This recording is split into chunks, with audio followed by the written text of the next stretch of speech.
Dal fry for me. He'll keep, wait. Jennifer, relax. The train is coming and the train will come in, stop in your platform only, you can get in. It'll come early or what? It'll come. Jennifer, relax. Relax.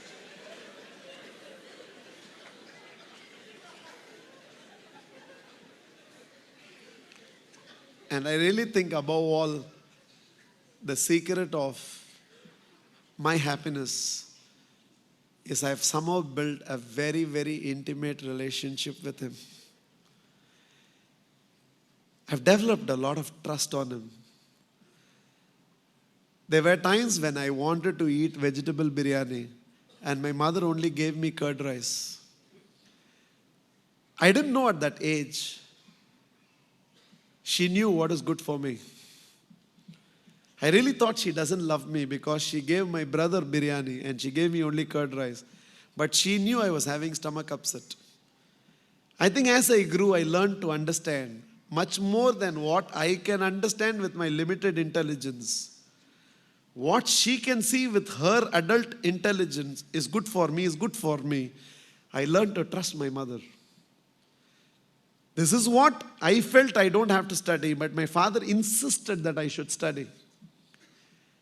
I somehow kept wondering in my growing years, why is he forcing me to do what I don't want to do? But as I grew up, I learned to trust him. I realized much more than what my finite intelligence can understand what is good for me. His matured intelligence, which has seen a little more of life than I have seen, knows what is good for me. I learned to trust him. As I grew up in life, I realized all my choices in life are born out of my intelligence. With the maturity I have, with the data I have, with the experiences I have, with the counsel that I have, I'm making my decisions out of my own maturity. Not necessarily all the time I get the consequences I want. Sometimes consequences are in my favor, sometimes consequences are not in my favor. But then that barrister had to be thrown in that platform for him to realize he can be more than a Mohandas Karamchand Gandhi, he can be a Mahatma Gandhi. Somewhere he had to be crucified for loving humanity. In a way, the physical end of Jesus Christ was the spiritual beginning of Jesus Christ and thus the beginning of Christianity. Somewhere rightfully what was his was denied to him, and that had to culminate in a war. I wonder why that war? Why couldn't have Duryodhana simply given away what the Pandavas wanted? But without that context of war, for times to come we would have never got to know the wisdom of Krishna. Bhagavad Gita would have never unfolded without that war. So generations of humanity, though one generation had to die, generations of humanity needed a spiritual guide to their life, the Bhagavad Gita, and that had to be unfolded. In fact, morality was at its lowest in the desert region, and that context was required for a prophet to emerge and show a new path of life. I would have continued as a happy software consultant for the rest of my life. And yet, a woman unable to handle her emotions of marriage had to commit suicide. She had to die so that so many more people can eventually live a holistic life and change the direction of my life. Choices are born out of human intelligence. Consequences are born out of divine intelligence. Inshallah, sometimes I do not get in life what I want, but Allah wills something else for me. Bible says it's not my will, it is thy will that will be done. Sometimes what I want is denied to me so that what he wants can unfold to me. In the Vedas they call it prashada buddhi. The ability to take what I get in life as if it's a gift of God unto me, which in my current maturity I may not be able to understand. But a time will come in my life I will understand. A crucifixion on Friday was required for a resurrection to happen on a Sunday. Why would somebody who is an epitome of compassion be assassinated if Gandhi had to die by the bullets? I'm glad a Godse shot him. Because if somebody from Islam had shot him, the consequences out of that would have been much more. So if he must die, let him might as well die through the bullet of a Hindu. And that at least pacified the country to deal with that assassination. Otherwise there would have been riots. Sometimes my finite intelligence is never able to comprehend why what has been handed over to me in life right now has been handed over to me.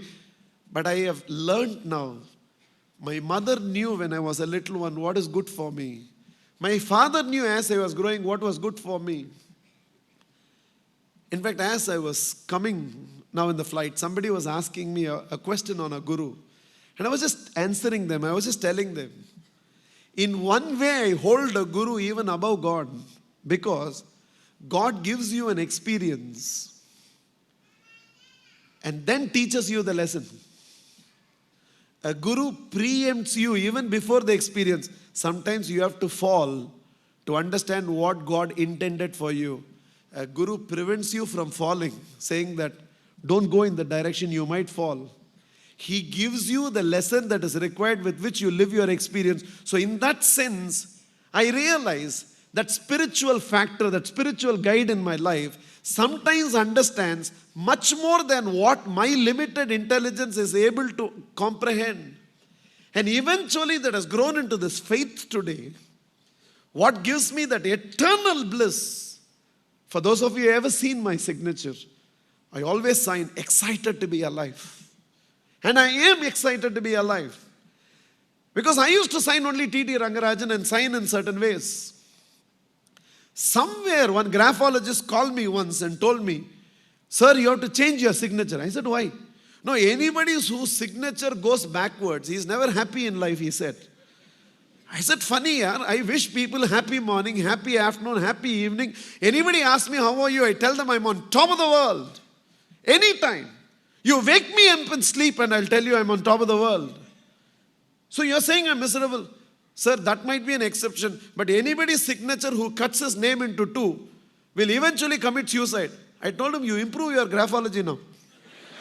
Because somebody committed suicide, only my life began. Where will I commit suicide? I might kill a few people, but I won't kill myself, 100%. And somehow I said, now I should cure this graphologist predicament. So ever since I signed T.T. Rangarajan, and below I don't put the date, I always write, excited to be alive. What a privilege it is to be a human being. And what gives me that excitement to be alive is, I've experientially realized, God will never give me an experience that is not needed.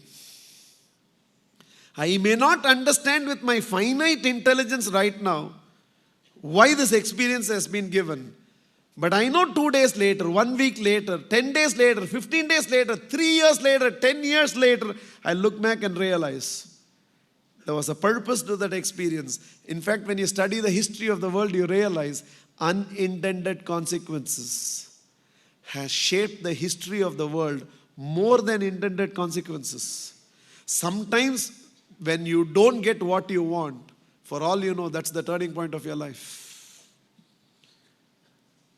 Sadhu Vaswani put it even more beautifully. He said, God upsets your plans so that he can execute his plans for you.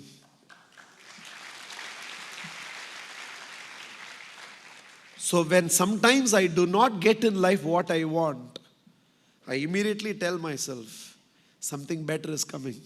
Something bigger is coming. Something more monumental is coming. He has a bigger plans for me. I don't see the bigger picture. But there is a bigger picture which will unfold in the times to come. Let's see how the game goes. To me, life has become a leela. To me, life is a game. I want you to see life as a leela. It's a game. You're running here and go there to score the goal. Enjoy the game. Whether you score the goal or not, when the referee blows the final whistle, you should know you have enjoyed the game. We will achieve a lot, we will accomplish a lot. But when you look back, you should feel, I enjoyed the entire game.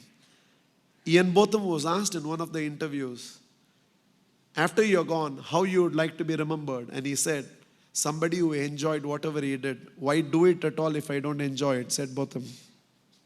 Another sportsman was even more fabulous when he said, Boris Becker, one day standing with my Mercedes-Benz having conked, in the middle of a night in a cold German winter, seeking lift from everybody, and nobody stopped.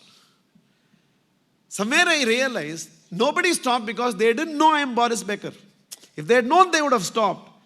That day I realized all my success is to that label called Boris Becker. Enjoyment is to me. So anything I accumulate for that label called Boris Becker, at the cost of not enjoying my life, is not worth it. So I told myself, I am going to be successful in life, but not at the cost of enjoying my life. I'll become happily successful, he said. And so beautifully Becker said, ever since when I play the game and I see the guy at the other side of the net jumping, screaming, getting angry, throwing the racket on the floor, I keep whispering unto myself, run my boy, run. But one day in the middle of the night you will realize it's not worth it. Success that comes without happiness is not success at all. Let's see how the game goes. Let's participate in this Leela. Let's have this faith. He will never give us this experience unless it is required. Something big is coming. Something better is coming. Let's live in that immaculate faith of Prashada Buddhi. Flow with the flow of life. Why one Rajan? Let all of us be excited to be alive. Let the entire world turn in the direction of us. Because there goes a man who knows no other way to live his life but happily. For he is always excited to be alive. Happy evening. Happy evening. I love you all so much. Thank you.